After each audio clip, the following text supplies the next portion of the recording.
મારે ભૂપતભાઈને એક સવાલ કરવો છે કે ભૂપતભાઈ, તમે જ્યારે આમ આદમી પાર્ટીમાં હતા, પ્રચાર પ્રસાર કરી રહ્યા હતા, ગોપાલભાઈની પડખે ઊભીને પ્રચાર કરતા હતા, ત્યારે તમે કિરીટભાઈ, ભારતીય જનતા પાર્ટીના બીજા નેતા, ત્યાંના સ્થાનિક નેતા હર્ષદ રીબડિયા સામે તમે એરફેર બોલતા હતા. અને આજે એ જ સ્ટેજ ઉપર હર્ષદ રીબડિયા હતા, કિરીટ પટેલે હતા, અને બધાને તમે વખાણ કરતા હતા. કિરીટભાઈ બધા તો વિચારતા હશે છે ને, અમારો જમાનો આવ્યો ને, બસ આ રાજકારણ છે, આજ આયા તો કાલ ત્યાં, આવું થાય ભાઈ.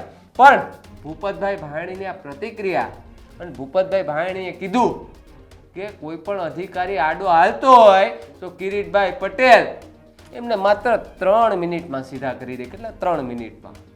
હવે એ તો ચૂંટાઈને આવે નેતા, પછી કંઈ અધિકારીઓ કામ ન કરે, 3 ની 4 મિનિટ થાય તોય કંઈ વાંધો નહીં, પણ લોકોના કામ થાય એવી નેતા પાસે આશા રાખીએ છીએ અમે. મિત્રો, આવા જ વિડીયો અને શોર્ટ્સ જોવા માટે આજે જ અમારી ન્યૂઝ રૂમ યુટ્યુબ ચેનલને સબસ્ક્રાઇબ કરો.